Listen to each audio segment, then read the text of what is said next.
MS Excel 2016 के इस अध्याय में आप सीखेंगे राउंड, राउंड अप और राउंड डाउन फॉर्मूलों का उपयोग करना। कभी कभी अकाउंटिंग करते समय या कुछ अन्य कैलकुलेशन करते समय डेसिमल यानी दशमलव के साथ नंबर्स आने पर हमें उसे राउंड ऑफ करने में मुश्किल होती है। लेकिन अब एक्सेल के राउंडिंग फंक्शंस के साथ दशमलव वाले नंबर्स को राउंड ऑफ करना आसान हो गया है।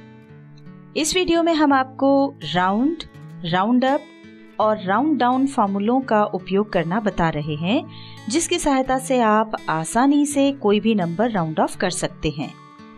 यहाँ पर हमने कुछ नंबर्स लिए हैं जिनको हम राउंड ऑफ करना चाहते हैं। राउंड फॉर्मूले का उपयोग करने से पहले हम आपको एक जरूरी बात बता दें कि जब हम होम टैब के अंतर्गत दिखाई दे रहे इंक्रीज डेसिमल या डिक्रीज डेसिमल ऑप्शन की सहायता से किसी नंबर को राउंड ऑफ करते हैं तो वो नंबर राउंड ऑफ किया हुआ दिखाई तो देता है, पर यदि हम उस नंबर के साथ कोई भी कैलकुलेशन करते हैं तो वो कैलकुलेशन ओरिजिनल नंबर के साथ होती है, न कि राउंड ऑफ किए हुए नंबर के साथ। उदाहरण के लिए यदि हम इस नंबर में 100 का गुणा करते हैं, जैसे कि यहाँ पर हमने ये वाली संख्या ली। अब अगर हम इसमें 100 का गुणा करते हैं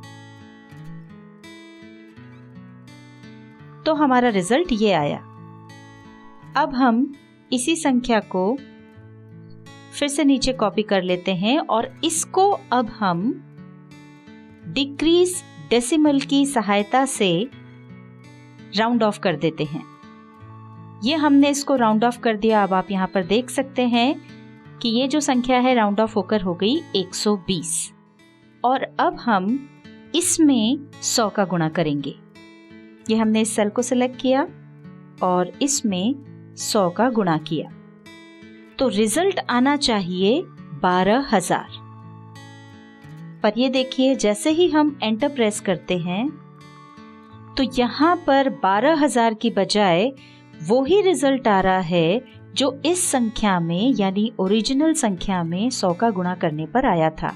इसका मतलब कि यहाँ पर ये जो संख्या है वो राउंड ऑफ की हुई दिखाई तो दे रही है, पर दरअसल ये राउंड ऑफ हुई नहीं है।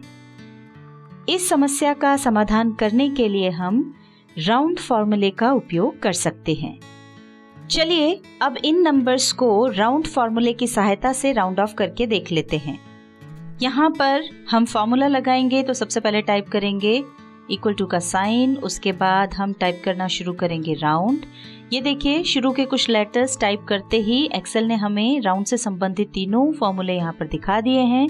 इसमें से हम राउंड फॉर्मूला यूज करना चाहते हैं, इसलिए इस पर डबल क्लिक करेंगे। ब्रैकेट के अंदर पहला आर्ग्यूमेंट है नंबर। इसके लिए वो नंबर सिलेक्ट करें जिसे आप राउंड ऑफ करना चाहते हैं।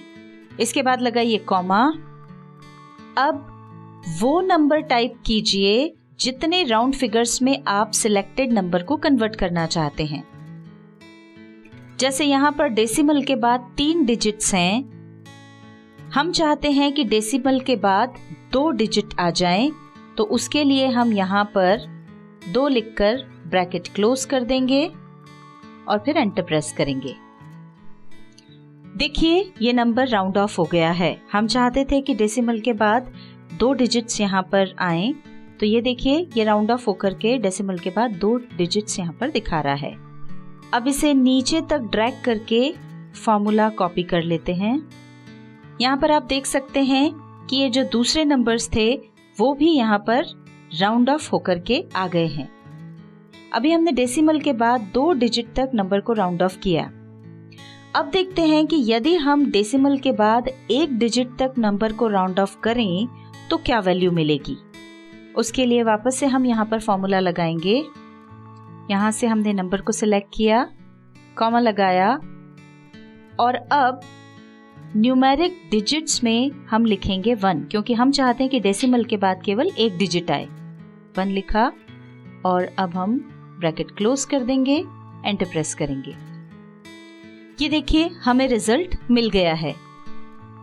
अब यदि हमें डेसिमल के बाद कोई डिजिट नहीं चाहिए, मतलब हम डेसिमल को हटाना चाहते हैं, तो उसके लिए हम इस फॉर्मूले में एक की जगह पर न्यूमेरिक डिजिट में हम कर देंगे 0, फिर एंटर प्रेस करेंगे।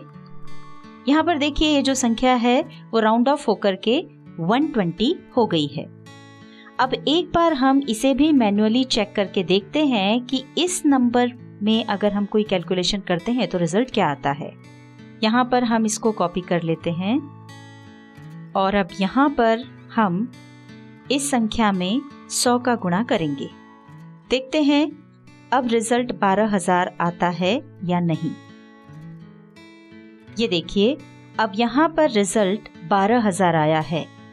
इसका मतलब कि ये एक्चुअली राउंड ऑफ हो गया है और अब जो भी कैलकुलेशन हम कर रहे हैं वो इस राउंडेड ऑफ वैल्यू में हो रही है। अब हम इस फॉर्मूले को आगे ड्रैग करके बाकी के नंबर्स को भी राउंड ऑफ कर सकते हैं, पर उसके पहले आपको एक बात और बता दें। वैसे तो आप सभी ये बात जानते हैं, पर एक बार फिर आपको याद दिला रहे हैं कि अगर 0.5 है यानी दशमलव के बाद 5 लिखा है तो इसका मतलब हुआ आधा,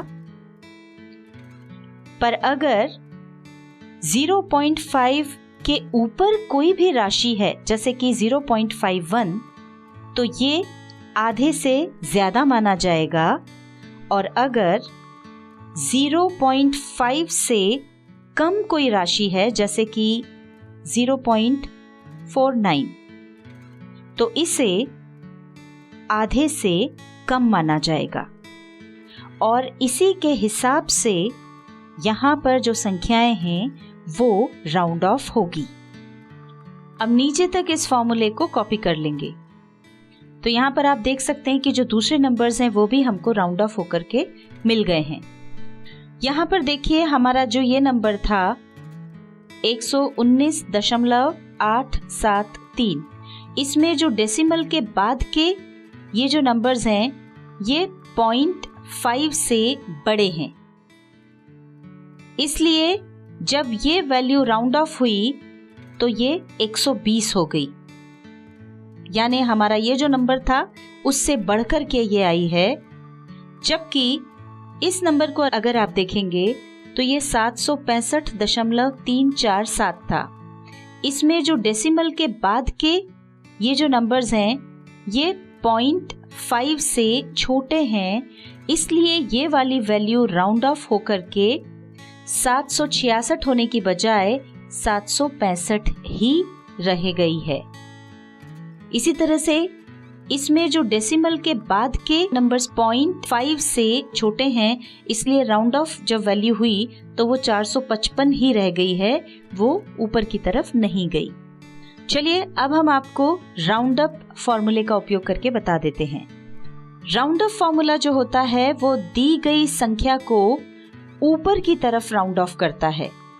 देखते हैं ये किस तरह काम करता है। यहाँ पर हम फॉर्मूला लगाएंगे, इक्वल टू का साइन लगा करके टाइप करना शुरू करेंगे। ये देखिए यहाँ पे तीनों फॉर्मूले दिखाई दे रहे हैं। इसमें हम राउंड अप पर डबल क्लिक करेंगे।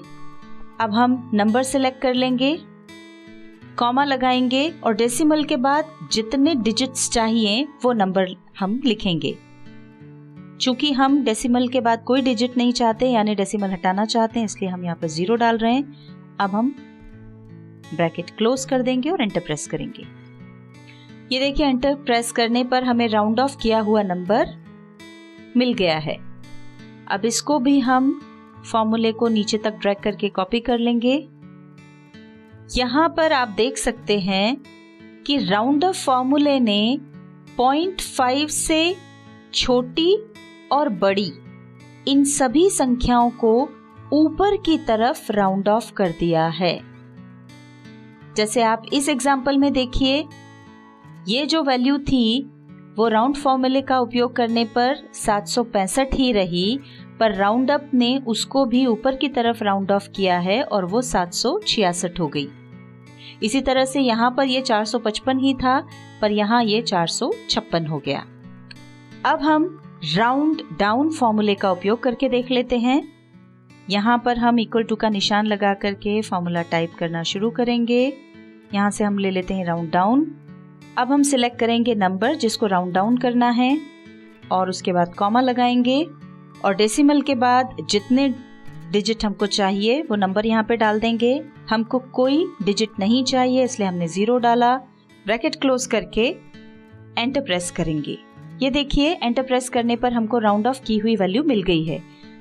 हम यहाँ पर इस फॉर्मूले को नीचे तक ड्रैग करके कॉपी कर लेते हैं तो बाकी नंबर्स के लिए भी हमको राउंड ऑफ की हुई वैल्यूज मिल गई हैं। अब यहाँ पर आप इस चार्ट में देख सकते हैं कि राउंड, राउंड अप और राउंड डाउन फॉर्मूले में क्या अंतर है।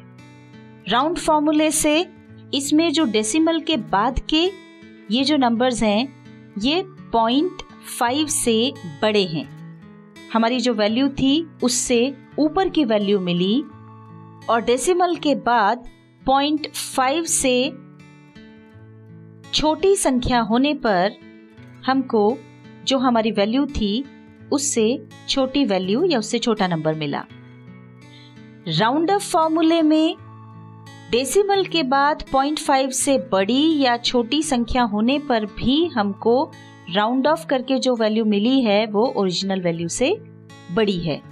जबकि राउंड डाउन में डेसिमल के बाद 0.5 से बड़ी या छोटी संख्या होने पर भी हमें जो हमारी ओरिजिनल वैल्यू थी उससे छोटी वैल्यू मिली।